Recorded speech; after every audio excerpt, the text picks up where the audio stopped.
पहले हम पढ़ चुके थे dipole dipole interaction. Dipole dipole interaction वो फोर्सेस है, इंटरमॉलिक्यूलर फोर्सेस, जो कि दो मॉलिक्यूल्स के दरमियान है। एक मॉलिक्यूल के पॉजिटिव तो दूसरे मॉलिक्यूल के नेगेटिव एंड के दरमियान जो फोर्स ऑफ अट्रैक्शन होता है उसको हम डायपोल डायपोल इंटरेक्शन कहते हैं। दूसरा हमने पढ़ा था हाइड्रोजन बॉन्डिंग, ये भी डायपोल डायपोल इंटरेक्शन का एक किस्म है। जब एक मॉलिक्यूल का पॉजिटिव एंड हाइड्रोजन एटम ही हो और दूसरे का नेगेटिव एंड या फ्लोरीन या ऑक्सीजन या नाइट्रोजन, इन तीनों में से, इन तीनों हाई इलेक्ट्रोनेगेटिव एटम में से कोई एक एटम हो, तो जब पॉजिटिव हाइड्रोजन और इन तीनों में से किसी भी नेगेटिव एंड के साथ हाइड्रोजन का बॉन्ड दो मॉलिक्यूल के बीच बन जाता है, उस फोर्स ऑफ अट्रैक्शन को हम कहते थे हाइड्रोजन बॉन्डिंग। वो भी हम समझा दिए थे इससे पहले लेक्चर में कंप्लीटली, ठीक है।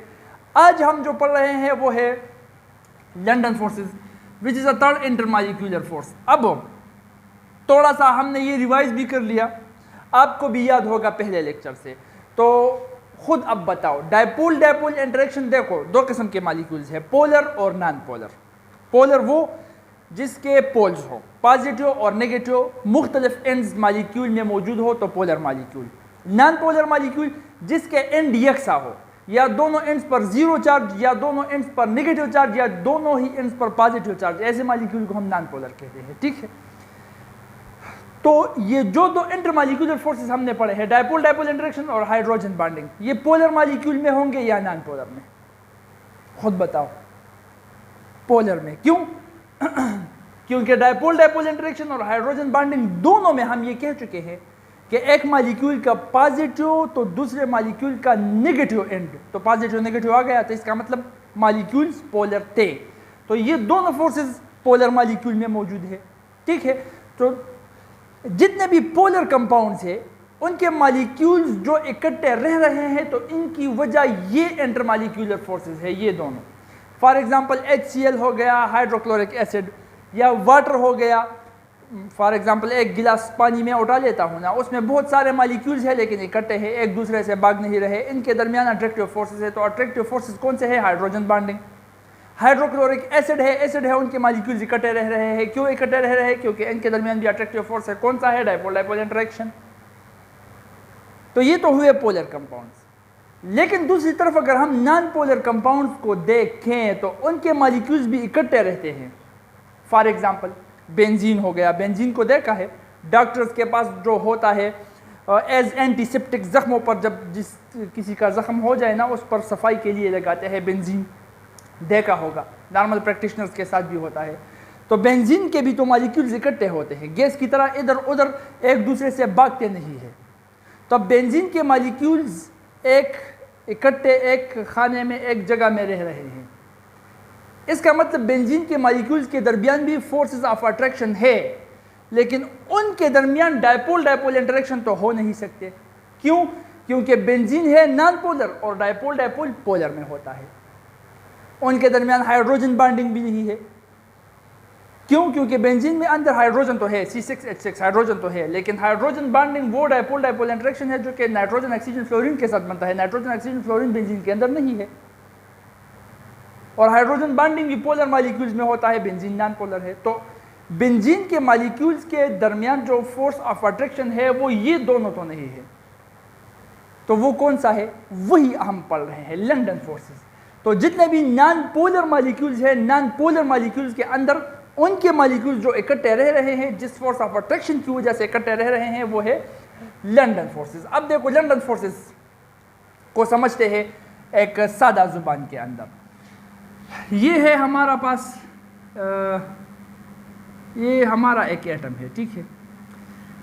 इसके अंदर इसके आखिरी शेल में यहाँ पर इलेक्ट्रॉन घूम रहे हैं। एग्जाम्पल के तौर पर ड्रा कर रहा हूँ, सारे शेल सारे इलेक्ट्रॉन, सब कुछ परफेक्ट ड्रा नहीं कर रहा, सिर्फ आपको समझाने के लिए कर रहा हूँ, ठीक है। ये एटम, इस एटम के साथ ये वाला एटम है, यहाँ पर न्यूक्लियस है और यहाँ पर भी इसके आखिरी शेल में इलेक्ट्रॉन ही घूम रहे हैं। अब देखो हम ये पढ़ चुके हैं कि पॉजिटिव पॉजिटिव और negative negative same charges, they will repeal each other, वो एक दूसरे को धक्का देंगे, एक दूसरे को वो पसंद नहीं करेंगे, ठीक है। ये इलेक्ट्रॉन भी नेगेटिवली चार्ज, ये इलेक्ट्रॉन भी नेगेटिवली चार्ज, एटम्स है एक दूसरे के करीब, तो ये negative charge in negative charges को धक्का देते हैं, ठीक है। तो ये नेगेटिव चार्ज यहाँ से उड़कर तमाम के तमाम नेगेटिव चार्ज यहाँ पर जमा हो जाते हैं। क्यों? क्योंकि वो मैक्सिमम डिस्टेंस रखना चाहते हैं इन नेगेटिव चार्जेस के साथ। क्यों? क्योंकि ये भी नेगेटिव वो भी नेगेटिव रिपल कर रहे हैं।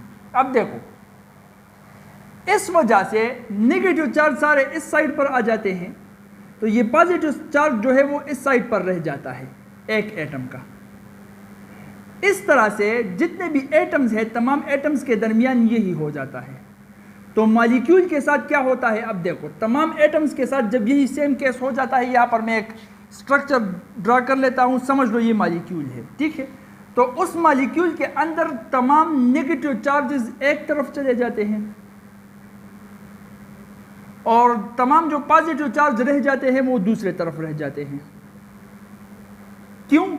वो हम समझ चुके हैं इससे पहले, क्योंकि नेगेटिव नेगेटिव एक दूसरे को रिपेल करते हैं, ये भी एक दूसरे को रिपेल करते हैं, एक दूसरे को रिपेल करते जाते हैं। तो मॉलिक्यूल के अंदर जितने भी एटम्स हैं उनके तमाम इलेक्ट्रॉन एक दूसरे के रिपल्जन की वजह से इलेक्ट्रॉन्स एक तरफ तो प्रोटॉन्स पॉजिटिव चार्ज दूसरी तरफ रह जाता है।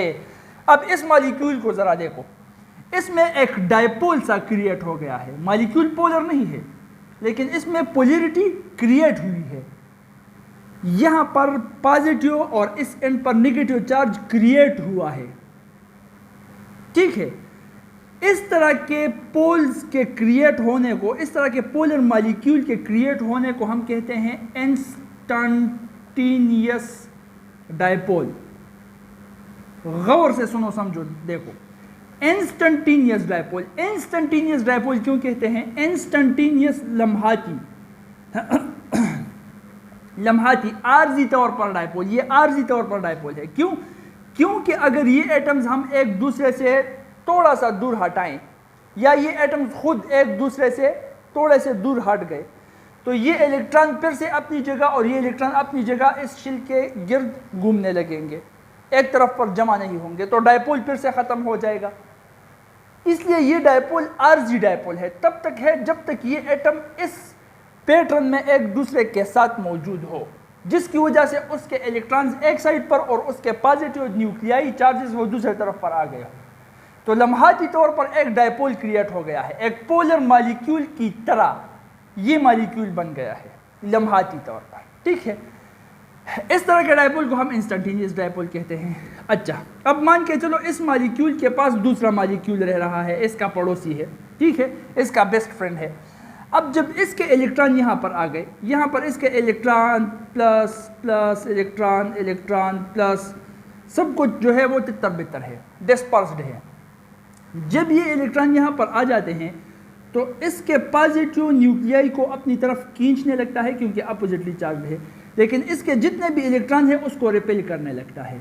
तो इसके अंदर ये जो तितर बितर पॉजिटिव नेगेटिव चार्ज थी, डिस्पर्स्ड थी, वो भी इस तरह से हो जाती है कि ये नेगेटिव चार्ज इसके नेगेटिव चार्ज को धक्का देकर यहाँ पर ले आते हैं, तमाम का तमाम नेगेटिव चार्ज यहाँ पर आ जाता है, ठीक है। जो पॉजिटिव चार्जेस है वो अपनी तरफ खींचकर उसको यहाँ पर ले आते हैं। तो अब इस मॉलिक्यूल के अंदर भी एक डायपोल क्रिएट हो गया, पोलैरिटी क्रिएट हो गई, उसके नेगेटिव चार्ज वहाँ पर, पॉजिटिव चार्ज यहाँ पर आ गए, तो इससे भी एक डायपोल बन गया। अब इसको डायपोल बनाया इसने, इस इंस्टंटेनियस डायपोल ने इसके अंदर डायपोल को इंड्यूस किया मतलब प्रोड्यूस किया। तो इसलिए इस डायपोल को हम कहते हैं इंड्यूस्ड डायपोल। इंड्यूस्ड डायपोल, ये इंस्टंटेनियस डायपोल था, ये इंड्यूस्ड डायपोल हो गया। इसके बाद इस तरह का ये काम इसके साथ जो इसने किया, ये काम ये अपने अगले वाले पड़ोसी के साथ करेगा, नाइबर के साथ, वो भी इंड्यूस्ड डायपोल। वो अपने अगले पड़ोसी के साथ करेगा, वो भी induced dipole, and so on. ये चेन इसी तरह से आगे बढ़ेगा, ठीक है। अब इसको देखो, इस इंस्टंटेनियस डायपोल और इस इंड्यूस्ड डायपोल, इसके नेगेटिव एंड और इसके पॉजिटिव एंड के दरमियान एक फोर्स ऑफ अट्रैक्शन क्रिएट हो जाता है। दो मॉलिक्यूल्स के दरमियान, जो कि एक इंड्यूस्ड डायपोल मॉलिक्यूल है, एक इंस्टंटेनियस डायपोल मॉलिक्यूल है, एक इंस्टंटेनियस डायपोल है, एक इंड्यूस्ड डायपोल है। इंड्यूस्ड डायपोल के पॉजिटिव, इंस्टंटेनियस डायपोल के नेगेटिव एंड के दरमियान फोर्स ऑफ अट्रैक्शन क्रिएट हो गया। यही फोर्स ऑफ अट्रैक्शन को हम कहते हैं लंदन फोर्सेस। लंदन फोर्सेस इसको इसलिए कहते हैं क्योंकि लंदन उस साइंटिस्ट का नाम था, फ्रिट्ज लंदन, जिसने पहली बार इन फोर्सेस को नॉन पोलर मॉलिक्यूल्स के अंदर डिस्कवर कर दिया। ठीक है, वैसे हम इस लंदन फोर्स को instantaneous dipole induced dipole attraction भी कहते हैं, क्योंकि ये अट्रैक्शन इंड्यूस्ड डायपोल, ये अट्रैक्शन इंड्यूस्ड डायपोल और इस इंस्टेंटेनियस डायपोल के बीच है। तो इसको हम instantaneous dipole induced dipole attraction भी कहते हैं, या सिंपली इसको हम इंस्टेंटेनियस इंड्यूस्ड डायपोल अट्रैक्शन भी कहते हैं। फ्रिट्ज लंदन ने डिस्कवर किया तो सिंपली हम इसको लंदन फोर्सेस भी कहते हैं। ये हुआ वो third kind of intermolecular force. यहां तक समझ में आ गया? अच्छा, एग्जांपल के साथ आप समझते हैं। देखो, जितने भी स्फेरिकल मॉलिक्यूल्स हैं उससे ज्यादा, उससे ग्रेटर लंदन फोर्सेस जो है वो ब्रांच्ड मॉलिक्यूल्स में होंगे, और ब्रांच्ड मॉलिक्यूल से ग्रेटर, यहां पर लिख लेता हूं, ठीक है, ग्रेटर लंदन फोर्सेस जो है वो स्ट्रेट मॉलिक्यूल्स में होंगे। स्ट्रेट ब्रांच साइकिल ये हम जान चुके हैं ना, स्ट्रेट एक मॉलिक्यूल स्ट्रेट चेन का होता है, दूसरे मॉलिक्यूल में ब्रांच भी होता है, उसके स्ट्रेट चेन के साथ एक छोटा सा ब्रांच वो निकला हुआ होता है, उसको हम ब्रांच्ड चेन कहते हैं, ब्रांच्ड चेन कंपाउंड्स, और कुछ साइक्लिक कंपाउंड्स होते हैं। तो सबसे कमज़ोर लंदन फोर्सेस वो साइक्लिक में होते हैं, सबसे ताकतवर जो लंदन फोर्सेस है वो स्ट्रेट में होते हैं, और इनके बीचों बीच साइक्लिक कंपाउंड से ज़्यादा ताकतवर लंदन फोर्सेस, लेकिन स्ट्रेट कंपाउंड से थोड़ा कमज़ोर लंदन फोर्स जो होता है वो ब्रांच्ड कंपाउंड्स में होता है। देखो इसकी वजह क्या है? वजह बहुत सिंपल है, वजह आप अपना कॉमन सेंस भी यूज़ करके निकाल सकते हो। वजह ये है कि लंदन फोर्स ही हम उसको कहते हैं, वो क्रिएट ही तब होता है जब एक मॉलिक्यूल के बाद दूसरा मॉलिक्यूल, उसके बाद तीसरा मॉलिक्यूल एक चेन, एक स्ट्रेट लाइन में हो, तभी इंस्टेंटेनियस डायपोल क्रिएट करेगा इंड्यूस्ड डायपोल को, तो इंड्यूस्ड डायपोल क्रिएट करेगा दूसरे इंड्यूस्ड डायपोल को, सेकंड इंड्यूस्ड डायपोल क्रिएट करेगा थर्ड इंड्यूस्ड डायपोल को, third to fourth, fifth, sixth and so on. Straight chain हो, अब साइकिल हो, साइक्लिक हो, तो एक तो दूसरे में क्रिएट करेगा, लेकिन दूसरे को तीसरे में क्रिएट करने में थोड़ी सी दिक्कत आएगी, तीसरे को चौथे में क्रिएट करने में दिक्कत आएगी। तो इस दिक्कत की वजह से ये लंदन फोर्सेस कमज़ोर पड़ते हैं, कमज़ोर हो जाते हैं। यहाँ पर आकर लंदन फोर्सेस पर होते ही नहीं, इसके बॉटम में। सेम यही चीज़ ब्रांच में है, ब्रांच में जहाँ तक स्ट्रेट चेन जा रहा है वहाँ तक लंदन फोर्सेस मजबूत है, लेकिन जहाँ ब्रांच आ गया, ब्रांच की बात आ गई, तो वहाँ पर लंदन फोर्स क्रिएट नहीं हो पा रहा, क्योंकि लंदन फोर्स क्रिएट इस तरीके से होता है जब ये मॉलिक्यूल्स एक दूसरे के साथ लाइन में हो। तो ये वो वजह है जिसकी वजह से स्ट्रेट लाइन में लंदन फोर्सेस ज़्यादा मजबूत, उससे कमज़ोर ब्रांच्ड कंपाउंड में होते हैं, और सबसे कमज़ोर लंदन फोर्सेस वो स्फेरिकल मॉलिक्यूल्स में होते हैं। इसका देखो हम एक एग्जांपल भी समझ सकते हैं। एग्जांपल ये है कि हमारे साथ है ब्यूटेन, देखो ब्यूटेन, एक है एन ब्यूटेन, एक है आइसोब्यूटेन। अब देखो एन ब्यूटेन का स्ट्रक्चर इस तरह से है, CH3 bond CH2 bond CH2 bond CH3 sorry.